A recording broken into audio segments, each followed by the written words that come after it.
apakah ini sesungguhnya persaingan antara geng Solo dan geng Istana? Prabowo Subianto, Ganjar Pranowo dan Anies Baswedan. Alhamdulillah saya dengar ketiga-tiganya dia sowan semua. Jadi bermimikrinya tidak di Ganjar mania saja, hampir jadi Anies mania juga. Tetapi kelihatannya pelumasnya kurang jangan-jangan. Apakah kepada kekuasaan istana atau nanya kepada geng Solo? Kenapa bisa begitu? Analisisnya sederhana. Noel ini dianggap orang yang berkhianat. Saya setuju relawan itu dibubarkan. Tetapi, ya kan? Kalau dari sisi hukum tata negara, saya mengatakan yang wajib bubar itu adalah relawan yang mengatasnamakan Prabowo. Kenapa yang Prabowo harus dibubarkan? Karena Prabowo Subianto itu belongs to the Republic of Indonesia. Belongs to the all people. Walaupun Refli Harun suka mengkritik Prabowo, tapi saya adalah rakyat Prabowo juga. Dan Prabowo adalah presiden saya juga.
Ya, makasih Bang Karni ya. Setelah mendengarkan nasihat petua dari Adi Prayitno, saya kira kita sudah jadi anti klimaks. Tapi saya mau klimakskan lagi ya mengenai banyak hal ya. Jadi begini, hidup sehari-hari itu tidak seindah yang kita omongkan, ya kan? Bahwa seolah-olah pemerintahan ini pemerintahan yang benevolent, baik hati, tidak akan berubah, punya komitmen dan lain sebagainya. Saya kira kadang-kadang faktor itu walaupun penting presiden, tetapi faktor bukan di presiden itu sendiri, tapi sistem secara umum. Jadi pertama mengenai bagaimana komitmen Prabowo memberantas korupsi. Menurut saya itu adalah komitmen yang sifatnya dua, eksternal dan internal. Secara internal kita harus cek betul apakah ada aspirasi yang kuat dari Prabowo untuk memberantas korupsi. Kita pakai test case misalnya. Ketika dia membangun kabinet, banyak yang kecewa. Terutama mereka-mereka yang berada di garis anti korupsi. Bagaimana mungkin menteri-menteri yang terindikasi korupsi, bahkan sudah korupsi dinyatakan sebagai tersangka, bebas hanya karena peradilan, diangkat lagi. Hanya karena isunya ini turut berjasa ini untuk memuluskan jalan ke MK misalnya. Ada menteri yang 13 perindik. Saya dikasih tahu orang lagi makan asik-asik, kau berhentilah jadi ketua umum partai politik ini. Kamu sudah ditetapkan sebagai tersangka. Begitu dia berhenti dari partai politik, lepas. Ya kan? Ada menteri yang mengembalikan 27 miliar karena tersangkut kasus BTS. Diangkat lagi juga. Dan di dalam kasus BTS itu gosip-gosipnya ada 3-4 menteri yang sekarang berkuasa di sini. Kemarin saya bertemu 2 hari yang lalu dengan seorang pengusaha yang mengatakan, tolong ya jangan bilang-bilang. Nanti kalau ada KPK saya akan bilang tentunya. Ini di tempat A dia menginap, tapi setorannya di tempat C kan begitu. Tinggal ambil saja. Jadi korupsi di seputar kekuasaan itu banyaknya minta ampun. Dan ini perilaku yang menurut saya tidak berubah secara fundamental. Makanya saya bertanya mengenai Noel ini akhirnya. Noel ini apakah sebuah gerak dari nol tadi ataukah sesungguhnya dia korban saja biar ada lip service dalam hal pemberantasan korupsi. Ini kan menarik ini dari sisi analisis politiknya. Karena kalau kita bicara hukum semua ya kan hukum kan post factum, ada faktanya, ada datanya kita ngomong. Tapi ini kita ngomong sesuatu yang belum terjadi dan kita analisis ke depan. Ada nggak misalnya motif politik di balik penangkapan OTT atau penersangkaan Noel ini? Ada spekulasi yang mengatakan wah ini jangan-jangan persaingan geng Solo sama geng Istana. Kenapa? Noel ini sebelumnya kita tahu sebagai Jokowi mania. Dia tahu betul kalau tetap Jokowi mania nggak laku.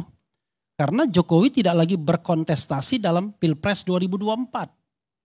Dia harus bermimikri. Ada 3 calon.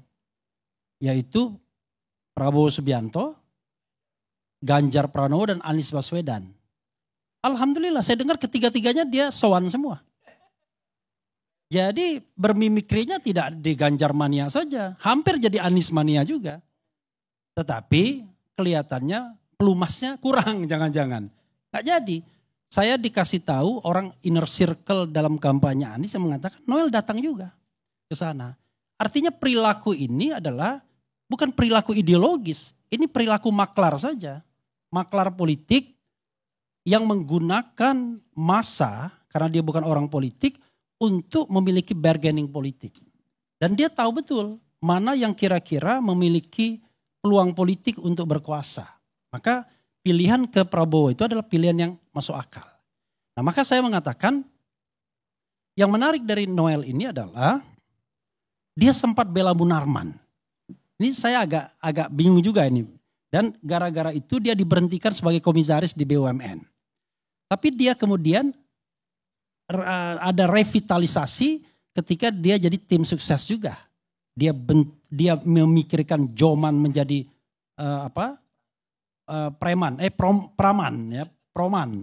Prabowo mania. Tapi malam ini saya dengar Jokowi mania lagi. Gak tahu yang benar nih Jokowi mania atau Prabowo mania. Kan Enggak, bicaranya gimana? Kita bicara saya adalah PLT Ketum Jokowi Mania. Oke, udah.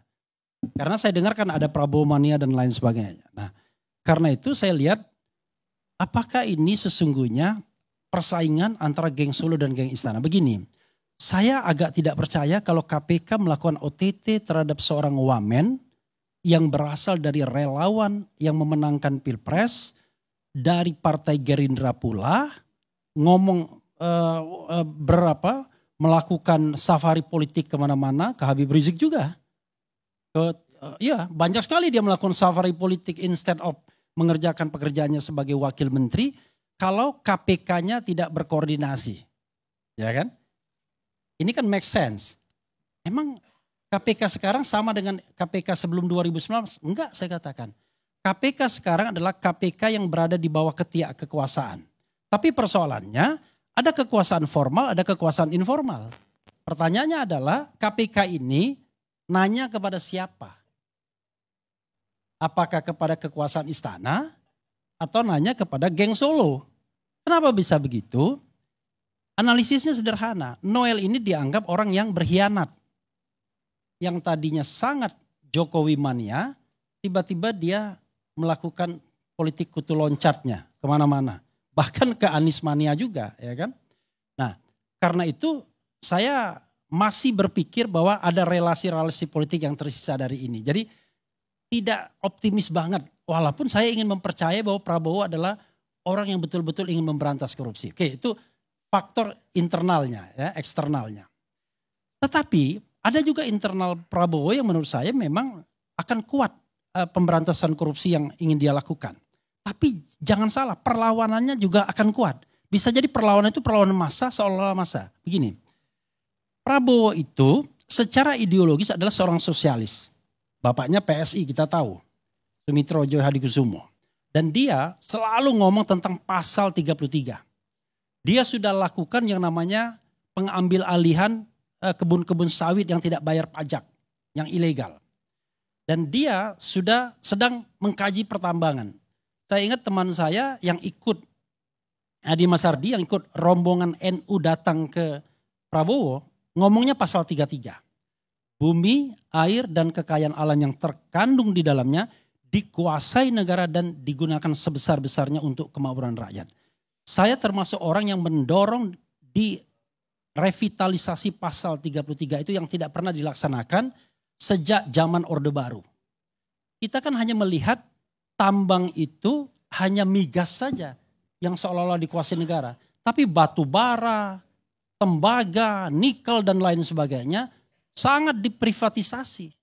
Makanya misalnya Faisal Basri mengatakan tidak ada negeri yang setolol Indonesia. Kenapa? Nikel itu 90% buat China keuntungannya.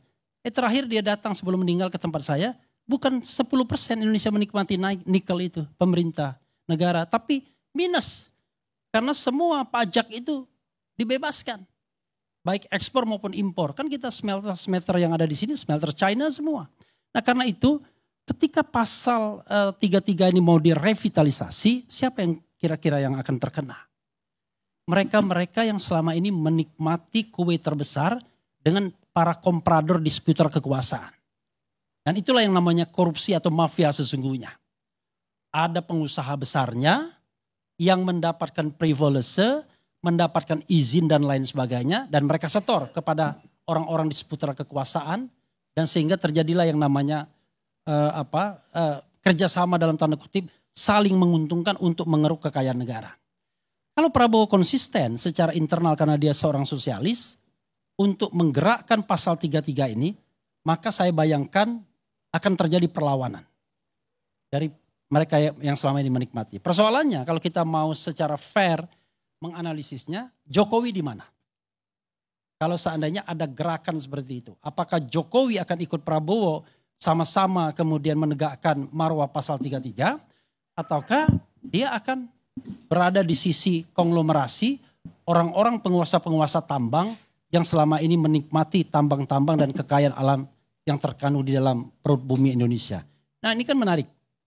Menarik untuk kita cerna dan ini akan menentukan keberhasilan pemberantasan korupsi kita. Kalau Prabowo ingin memberantas korupsi, maka menurut saya ada dua hal yang harus dia lakukan. Dan itu harus radikal. Pertama, dia bersihkan kabinet dari anasir-anasir yang selama ini menikmati korupsi. Termasuk menteri yang saya bilang tadi masih korup. Barangkali tidak hanya menteri yang terkait sama Jokowi, tapi menteri-menteri yang barangkali baru diangkat, tapi juga punya jiwa korupsi yang sangat tinggi. Kita bisa melihat itu. Dari gaya hidup saja kita bisa melihat tuh orang itu korup apa enggak. Kita lihat Noel misalnya, enggak masuk akal kan? Ada Land Cruiser, ada mobil sport, ada motor Ducati.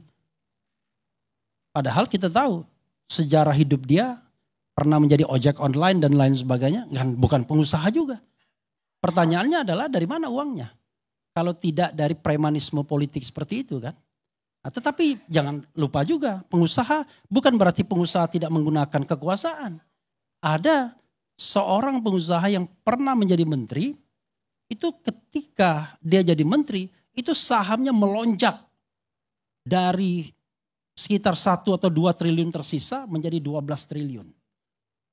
Itulah juga, itu yang jauh lebih canggih di seputar kekuasaan. Apakah tidak ada menteri-menteri seperti itu? Kita cek. Kalau menteri itu masih berdagang, dia belum selesai dengan dirinya.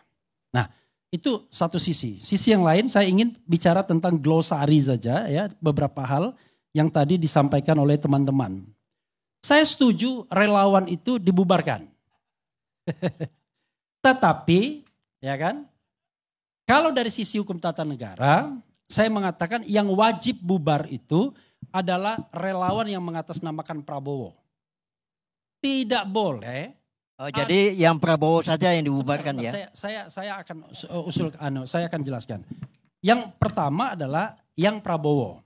Kenapa yang Prabowo harus dibubarkan? Karena Prabowo Subianto itu belongs to the Republic of Indonesia. Belongs to the all people. Walaupun Refli Harun suka mengkritik Prabowo, tapi saya adalah rakyat Prabowo juga. Dan Prabowo adalah presiden saya juga. Kan saya mengkritiknya hanya division of labor. hanya untuk pembagian tugas saja. Tetapi sebagai bernegara, boundary kita jelas. NKRI, Negara Kesatuan Republik Indonesia nggak boleh kemana-mana. Tetapi sebagai sebuah entitas yang ada di NKRI, ya kita bisa berbeda pandangan, berbeda pendapat, berbeda sikap. Yang penting adalah NKRI-nya yang tidak boleh hancur. Relawannya Gibran? Nah, relawan Gibranku bubar juga. Nah, entar saya bisa jawab ya. Sebentar dulu dong. Bentar. Ya, Gak perlu dijawab. Relawan Gibran Udah jam bubar 12. juga. Karena dia belongs to the state juga, belongs to the republic. Walaupun saya tidak setuju dia jadi wakil presiden. Walaupun saya mengatakan saya tidak setuju dia wakil presiden. Tapi di end of the day dia adalah wakil presiden saya juga. Tapi setuju juga pemakzulan, itu kan beda. Itu in the future, untuk masa ke depannya. Tetapi hari ini the existing dia adalah wakil presiden kita. Oke, clear ya. Besok Prabowo, Subianto dan Gibran perintahkan bubarkan itu relawan yang menggunakan nama mereka yang membuat Prabowo dan Gibran menjadi kerdil. Seolah-olah mereka adalah presiden kelompok tertentu di masyarakat, bukan presiden Republik Indonesia. Itu mengecilkan. Oke. Bagaimana dengan Jokowi? Ya it's up to you lah. Cuma saya aneh, yang namanya relawan itu biasanya digunakan untuk memenangkan kontestasi politik. Setelah kontestasi politik selesai, relawan bubar. Kembali kita kepada institusionalisasi yang sudah ada. Ada yang namanya government, ada yang namanya political society di DPR, adanya civil society. Jadi peran relawan sudah selesai seharusnya ketika mengantarkan orang pada kekuasaan. Kalau relawan itu diperiksa, maka tragedi nol sangat mungkin terjadi. Apa tragedi nol?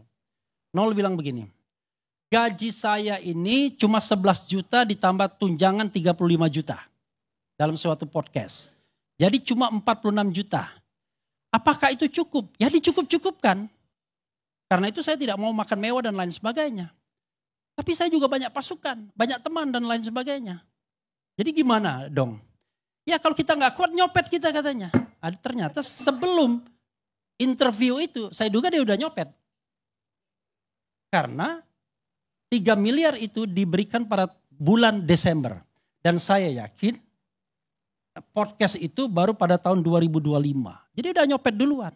Nah itu yang membuat kemudian kita jadi sulit. Begitu jadi komisaris karena Anda diusung oleh kelompok-kelompok tertentu dalam masyarakat.